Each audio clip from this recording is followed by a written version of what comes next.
Now, Bernays, of course, would say that the oligarchs' power over the mind, body, soul, the biopolitics of people had no end in the 20th century because of the advent of motion pictures. So that was making a lot of headway in the 1920s, 30s, and 40s.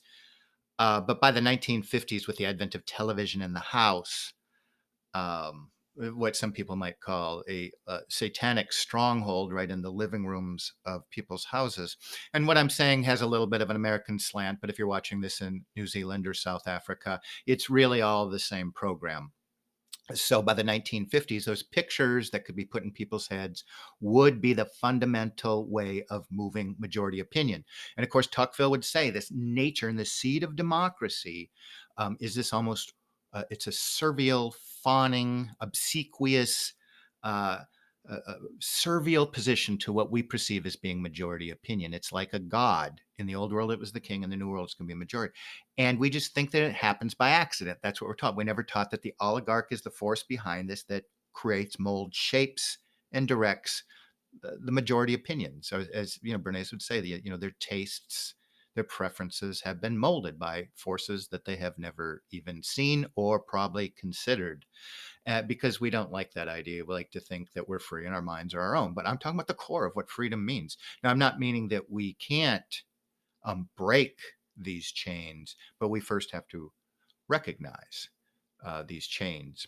So by the 1950s, the television's in our house, and we learn to kind of we're moving slowly now from the newspaper, the printed word, this Renee's talking about, to getting our news slowly but surely, decade after decade, from visual sources with the techniques of uh, linguistic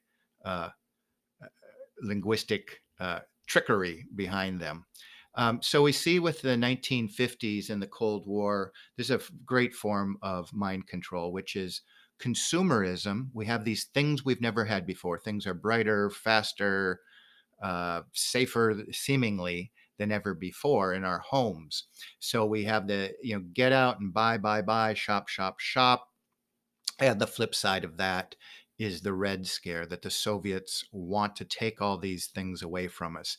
And when trauma-based mind control, if you look down at the individual level, that's a classic a duality that's posted on somebody. So it's a collective form of mind controlled, schizophrenic. It's a schizophrenic kind of thing. You have all these things pushing on the need and the greed, and then the fear of loss coupled in that just makes you more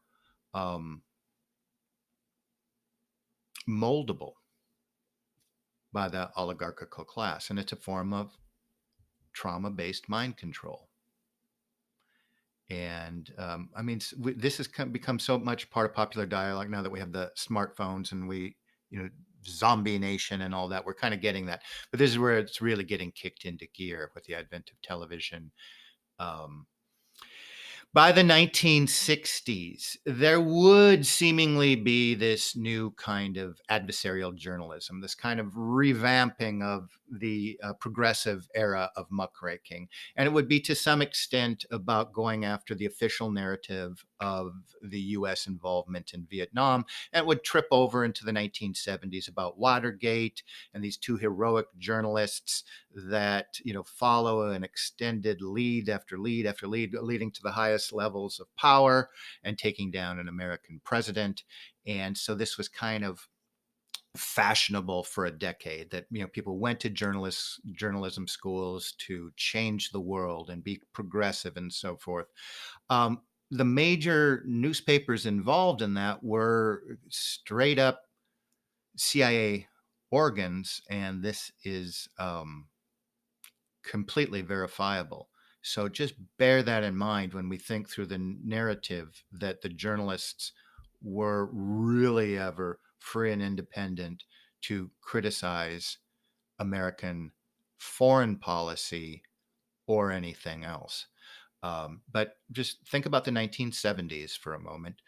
Most people got their news about half now, splitting between the newspaper and the television. The television had news on once a day, news, weather, and sports, local, news, weather, and sports, national. It was really crunched in there in the 1970s.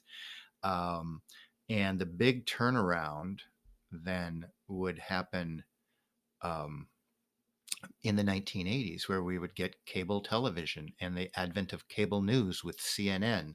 And that model took a little while to take off, but in the 1980s, we get the advent of MTV. And if you know people that were alive back then, it was like, how many videos are out there to show all day long? And same thing with the news. How much news is even out there to show all day long?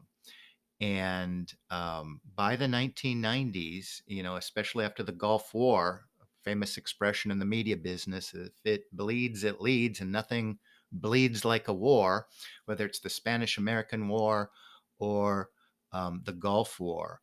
People wanted to kick the Vietnam syndrome of fearing war, and they wanted to see these smart bombs go off and the USA kick some butt. And again, another media contrived war to extend the ultimate aims of American foreign policy, which are not, unfortunately, at their core nationalistic, but they're to create the New World Order. So by the 1990s, you get 24. I mean, every time you see one of these coming, it's a 24-hour sports channel. No, now there's 200 24-hour sports channels, but not that. You have a gardening channel and a poker channel and a cooking all day long. You can't even count the number of 24-hour cooking seasons. So this is the world we live in. This is part of the control system. So the quantity of information is overwhelming. The quality has dwindled so that we, as the masses, really are faintly able to discern um, what is true and what is false and what is real and what is not, because we have frankly been, as Plato says, each time we're deceived, there's an enchantment. It's a magical spell. And we learn to double think and we learn to love our servitude. And we can't hear that word freedom enough. And each time it's positioned, it's done as a tool to, in fact, the word, the policies are almost always created for your enslavement, at least in the long run. So in the past, we had some extent by the mid-century, still in-depth stories, people digging into them, newspapers having journalists all around the world. As the paradigm shifts to cable and then the internet, that's no longer a working business model. So we just see clips of other, and so we're really, the foundation of democracy is public opinion based on free information. Well, it's always been manipulated, but to such an extent now that it's a mind warp. Everybody thinks they're totally informed, um, but they have um, a blind spot to their perception of the world that has been created for them. And so, of course, now we get, instead of information, um, we get a sort of infotainment. So we get information and it can't be decoupled, because by the 1990s, the 24-hour news stations have to compete with the Nickelodeon station and the sports station and the cooking station. So they have to ratchet up, sex it up, put some lipstick on that pig, whatever they have to do to compete. So they have to be, they have to, frankly, go down to the lowest common denominator, because once you're into the amusement business, that's usually where it heads. So there is scant little time about what the United States might be doing right now in North Africa. But it's all about the but, isn't it?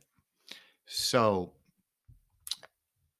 with our education policy designed to, as Charlotte Iserby said, deliberately dumb us down, um, to media that's designed, I think the average newspaper is written at an 8th or ninth grade level now, to deliberately. So, scores of the United States, the most prosperous country in human history now, has scores that are lagging behind third world countries in many cases. So, um, We're very clever at knowing our amusements. We're good at that. Very good at that.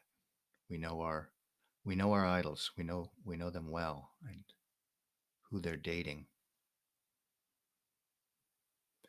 and we know our games. We love our games. In fact, students tell me that it's not a matter of if they play the video games, but just which ones. So I guess they just do that and think again that it's neutral and that there's not um, any biopolitical shaping of themselves through these games. So how does it all work? And there's just endless stuff on the internet, and please go and look at it. But it's the fake left-right paradigm in politics and the news. So you think you're getting something different from, I don't even want to say, this newspaper, and I don't even want to say the channels.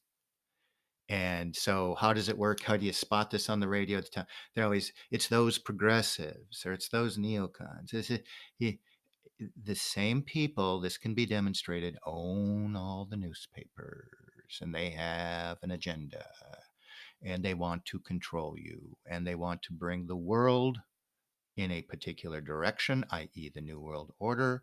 And that is ultimately about the spiritual destiny of mankind.